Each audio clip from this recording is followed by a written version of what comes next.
Hello and welcome to another edition of Pulp Picks. My name is Patrick. I'm Fritz. And we're here to give you this week's reading recommendations on New Comic Book Day. And it's another good week. We've got a couple returning favorites and we've got a new one, but, really it's also kind of a returning favorite. Yeah. Lots of stuff coming out from this particular IP and IDW lately. What do you got there? I have got a Godzilla. I'm trying to remember if it's just Godzilla or if it's Godzilla Kaisei. Yeah, Kaisei, yeah. Yeah. So, which means big lizard power.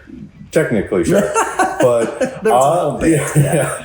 So this is the start of IDW has been doing Godzilla comics for like what 15, 20 years now? Yeah, something like that. Yeah, and they've always kind of just been these little mini series or stuff, just kind of one-offs. There's nothing that really connects to each other. It's just hey, Godzilla, we can do fun things with that. Because it's, despite being a thing about a giant radioactive lizard, it's fairly versatile in terms of what kind of stories you want to tell with it. This is their first actual attempt at kind of a little shared universe thing going with Godzilla. This is the first of 3 titles that are going to be coming out. Next one I think is out next month, and then the one after, so on and so forth. But so this one, the whole premise of this universe is you got kind of your standard Godzilla shows up in 54, causing all this havoc. Part of what has happened in this world though is it's kind of unclear if the energy is separate from Godzilla or if it's something that just kind of cropped off around the same time. But there's this energy called Kaisei energy that seems to be somehow intertwined with the kaiju. Right. But then also it appears that humans can access it as well to some extent, because we flash forward to now and we're meeting different countries have basically super teams of paramilitary forces that kind of deal with the kaiju when they show up. Correct. And this issue is about the newest member being brought into the American team. Yes. And they kind of then hit the ground running because I won't say which one, but a very classic monster that a lot of people shows up. And yeah, you kind of get to see everyone in action. You kind of start to get a feel for everyone's group dynamics. It's an interesting group of characters because it is. Yeah, because I know a lot of times I've seen this complaint with a lot of the recent American movies is oh, they're focused on the humans too much, yada yada. And it's if you watch any Godzilla movie, the humans are always a very big part of it. Sure. That's you can quibble about the quality of whatever they're doing with the humans in movie to movie, sure, but it's just you need that human element for you to actually connect to and care about what's happening in this universe. Yes, Monster Smash is very fun, but that can only take you so far. No one's actually we know one person who would probably actively watch 2.5 hours of just a monster smashing buildings. But, yeah.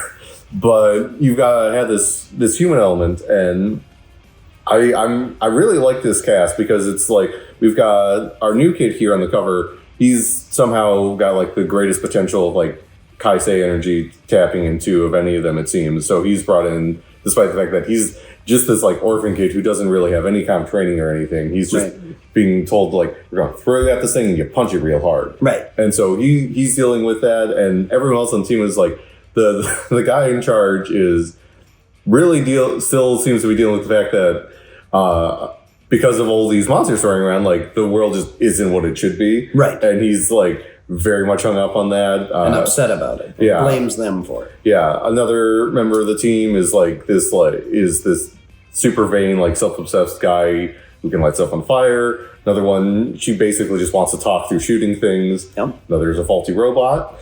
The only kind of normal person is they've got a representative from the Japanese team there who's just y'all are crazy, yes, which is a fair thing to respond to with this group, and how they all kind of mash together, how they all are approach dealing with kaiju and everything, and we're getting little hints of other stuff going on in the background that maybe they're aware of, maybe they're not. Mm-hmm. There's definitely some other threats here that we aren't fully clear on what's happening, but yeah, it's such a fun introduction issue because you get these new characters and you instantly kind of oh, I get what your thing is, but not in a way where just there's something more to explore. There's okay, there's layers that we're going to get to peel back as we go. There's absolutely a bunch of fun monster action here. Honestly, one of the things that really put this on the radar for me, I'm going to make sure I pronounce the name right because it is the last name is So Nicola, I'll be honest, Sismezia.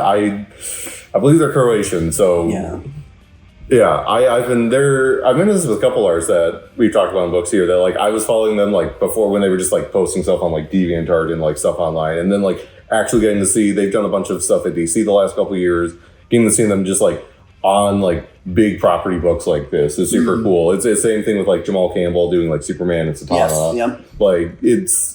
When you see these people and you see them actually get to like break in and become like superstars in their own right, it's super cool. And he absolutely kills it on this book. Like, just like, this Godzilla is like terrifying. Like, it's a very cool Godzilla. Yes. Actually, the kaiju in general are very cool. Yes, but no, I'm so excited for this book. I was so excited for this book. I'm still excited for this book. I'm excited for the other 2 books coming out because they're each kind of doing their own thing. One's about like this radioactive wasteland left behind by a bunch of kaiju attacks. Another one is about a bunch of people apparently just took Mechagodzilla and turned him into a spaceship and left Earth. Yeah. So it's, I don't know, they're trying a bunch of different stuff here, and I really appreciate that. But yeah, no, could not recommend this enough. And like you were saying, there's so much Godzilla stuff coming out right now between IDW, their crossovers with DC and Marvel. If you're a Godzilla fan, you could not be eating better. Yes, there's a ton of Godzilla stuff, and we still struggle to keep much of it in stock. It's amazing. I get why Godzilla is as popular as Godzilla is, but it's super cool. But this one's, the fun one-offs and whatever, they're cool. It's going to be interesting to see where they can go with this, with having a longer term kind of story. And getting to like play with these like well-established like monsters. I won't be surprised if there's like characters are based off of characters for some of the movies. Like I'm sure there's going to be some version of Sarasawa showing up because he's in both a lot of the Japanese and American stuff. But there's also like, again, all these new characters. There's like, maybe there's a new monster that's in there. Who knows? But it's this fun like combination of the two that I'm super excited to see where they go with it. Yeah, very cool. But that's a new number 1. You've got one that has been very popular. Speaking of monsters. Speaking of monsters. I went with Exquisite Corpses number 3. Now, number 1, I believe, was my pick a few months ago. Number 1 was your pick. So James Tynion, just must be a depraved human being because most of his books are just seriously twisted. I mean, But, here, the gist of it is that the original colonies are all run by specific families and have been since the beginning. And those families basically have like a blood sport murder spree tournament annually to determine who's going to run the country for the next period of time.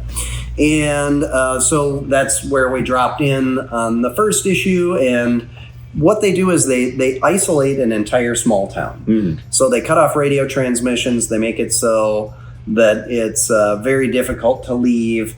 And then they each drop a representative in there to try to kill as many people. So body count counts towards your kill total. And then also if you can kill the other killers. And then whoever comes out on top gets control.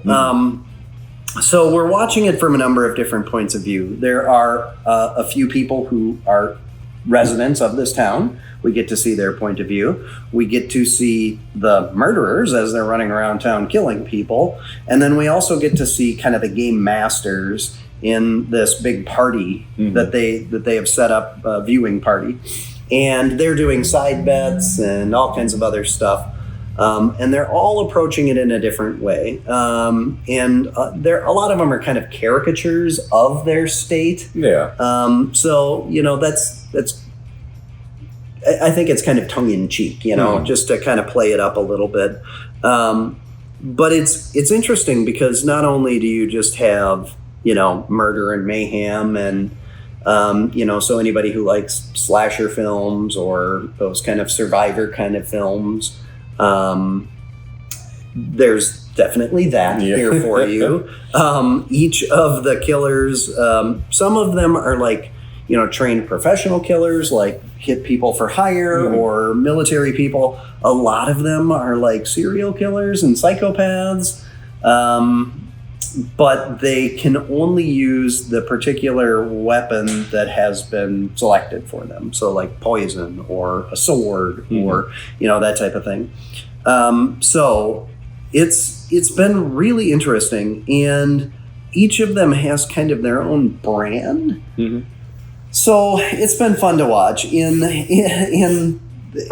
this one, we're still just kind of getting started, right? So the first couple kills are just being registered, but we've already had a couple of the states eliminated, and we're watching kind of both the gamesmanship and the chess playing, and then also just the sheer glee of a psychopath who kills a lot of people. So this has been a very interesting book, but I like Tinian's stuff. Like, World Tree was very good, and what was the other one that we had on here quite a bit before that? Deviant was on here. Oh, Deviant, yes, yeah. It's got a very kind of Deviant kind of feel, which, artistically speaking, it's got kind of that same kind of dark kind of vibe, you know, like, because all of this is happening Halloween night. So everything's kind of dark and shadowed. There's a scene where a couple guys who kind of remind me of the guys from Clerks run into one of the well, they don't run into us. One of the serial killers runs into them, and it's interesting. Please don't read into me as a human being for my choice of this book, because it's sadistic and awful. I mean, listen, I've had Farrell on here a couple times, and like nothing good happens to cute animals in there. Like, we talked about a couple similarities. Like literally, the first page of this issue is, and to be fair, it's like basically a zombie dog at this point, but it is a zombie dog being like killed and eaten. So so it's like, sometimes you just enjoy things that are like kind of messed up. Yeah, for sure. Well, how about a bright spot in a whole world that's messed up? Because that's kind of the theme of this week's. We've got Wonder Woman issue 10, Absolute Wonder Woman issue 10 to be precise.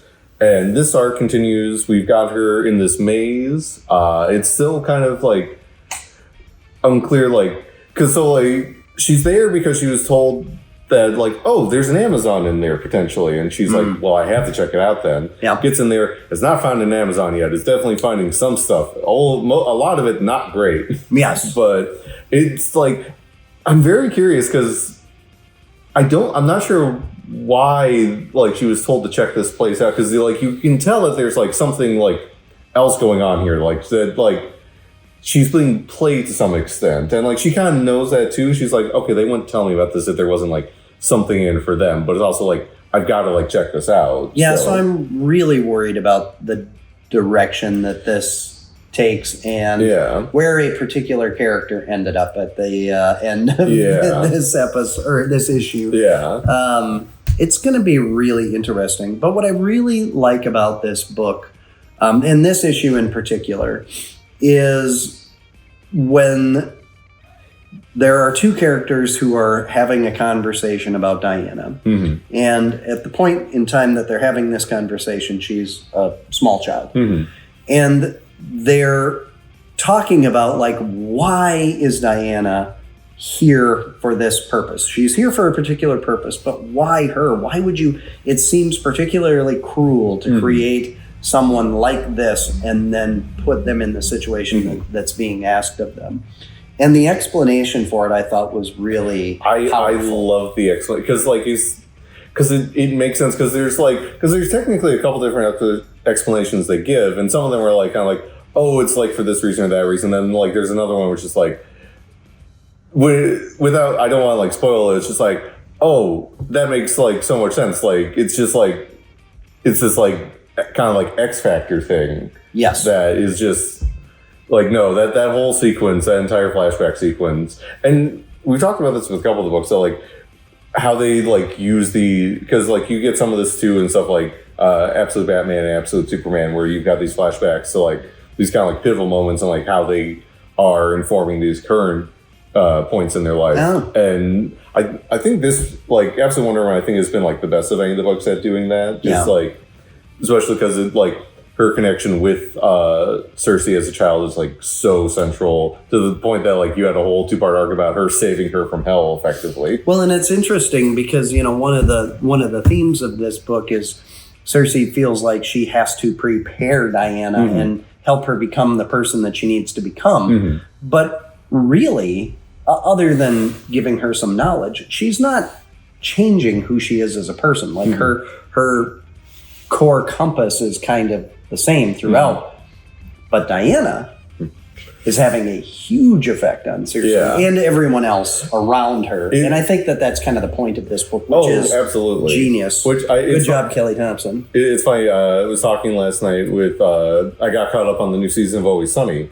And my sister and I were talking Speaking of depraved, yeah. But like we were talking about, so like if, I'm sure many people watching this are familiar with Always Sunny, but like the whole thing of just like people who like fall into the orbit of the gang, just like either get dragged down with him, become awful people, or given like excuses to become like to embrace like the worst qualities about themselves. Yeah. With Wonder Woman here, it's basically the exact opposite. Like she draws people in and like basically anyone around her just like it's like I want to like actually be helpful and like be good and like I want to be a better like, person. Yeah, like they're like she's got this ability to just kind of like inspire people through her own actions. Yeah. Like the whole bit with the turtle is just like, yeah, no, of course that would be like a moment that would be like, oh yeah, kid gets it. Like right. Yeah. And then all the stuff in the maze too, which I've talked about this a bunch with this and like other books that Sherman has done, but Hayden Sherman, their layouts. Yeah, very cool. Especially at a certain point where like things start getting a little like trippy.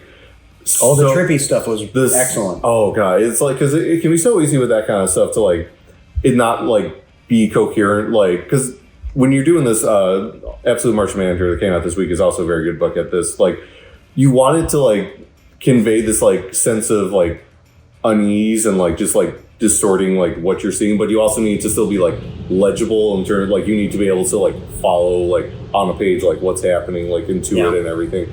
And both Sherman and Rodriguez on that book are so good at that. Like they're just like you feel disorientated but not lost. Like it's this like perfect like it's so good. It's just like visually delicious is a good way to put it. Yeah, it's an amazing book all the way around. I was looking at a trade magazine a couple weeks ago, and it was listing off the best-selling titles, and it's pretty astonishing.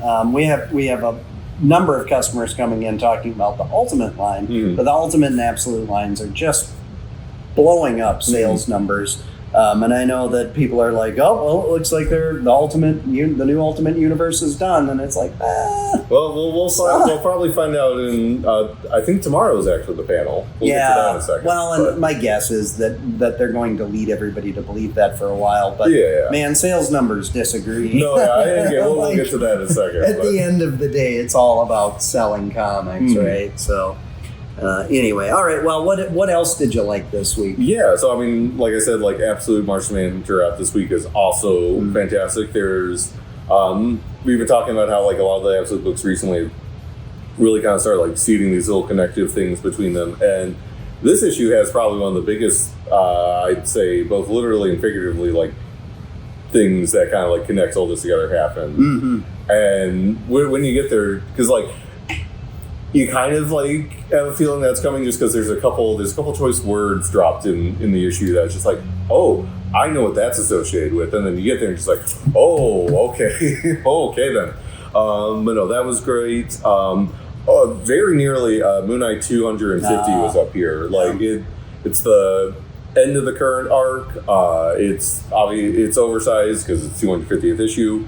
It's everything you love about this current run of Moon Knight. There's a point where a guy gets thrown out a window, and just like the conversation around is just like so like nonchalant. It's amazing. Yeah, the humor in that book has been so good. It's like the fact that it can like do this like tonal dance of like because like last issue it was like Mark having the worst trip ever and just like really delving into his like self-hatred and self-loathing, and then this issue like there's still elements of that, but there's these kind of like romantic elements between him and Tigra, which are also like, but it's also like skewed in this weird way where it's just like it's like everything. And again, like 8-Ball is a supporting character in this, and he is like every time he's on the page, I'm just like, yay, 8-Ball's back. Like who would have ever thought? I know, like I love when they can take these kind of like silly gimmick characters and like without like losing that aspect of them, make them like fun and interesting to have around. Yeah. It's like it's something that Nick Spencer did really well with his friend, like with his Deadly Foes. Yeah,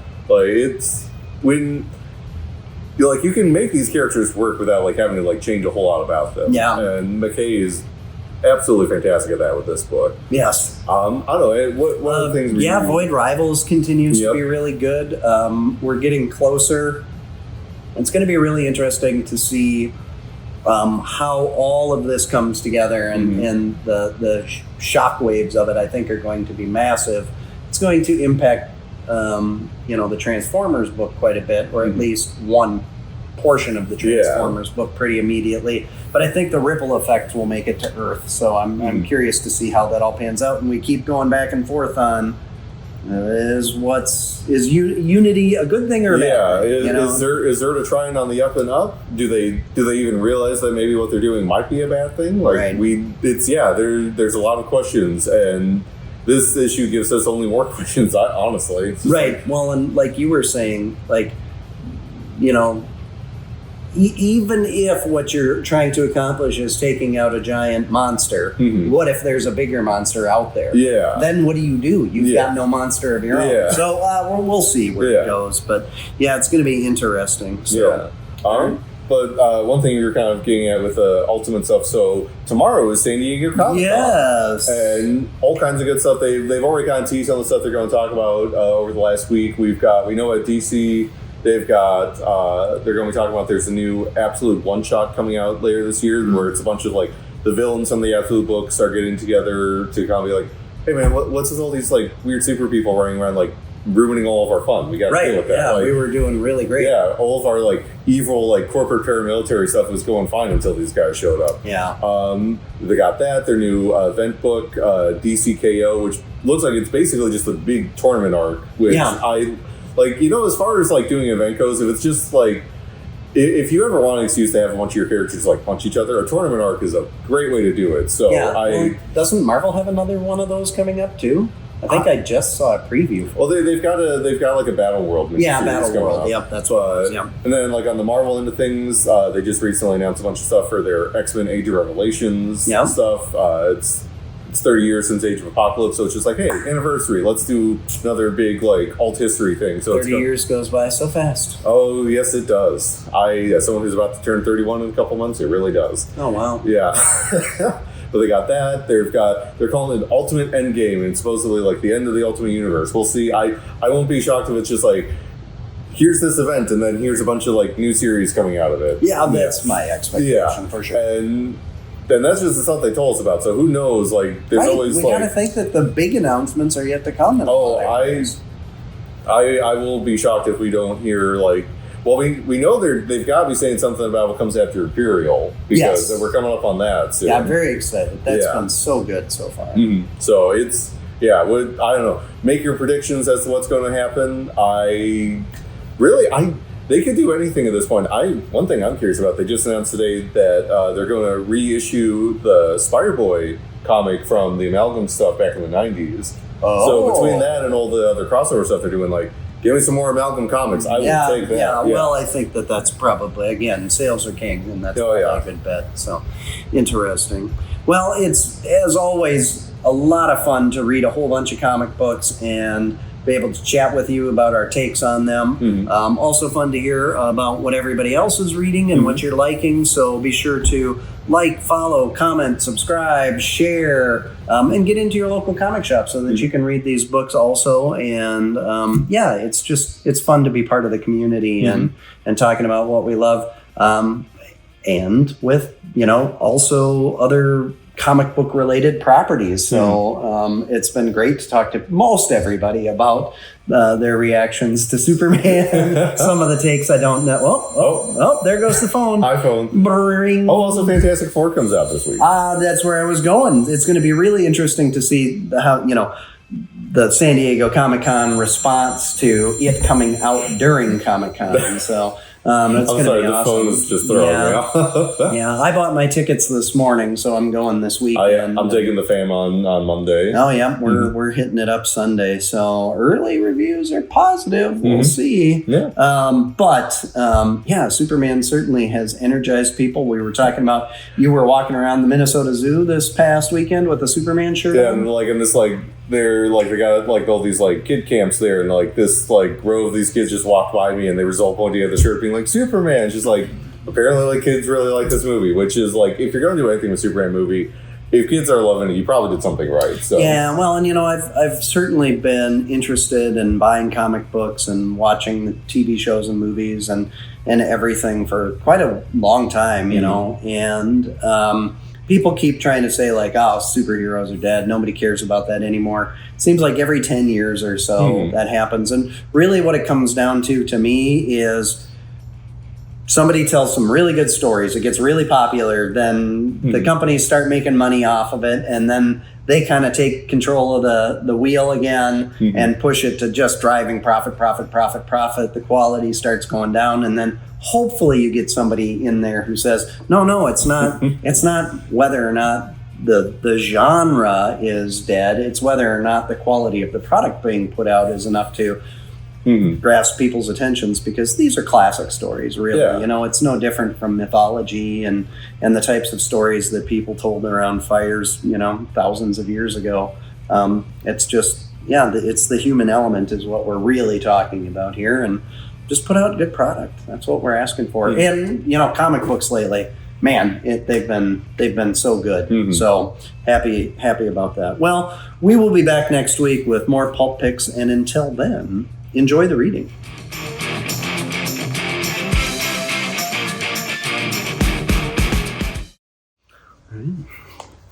That's our weather report today.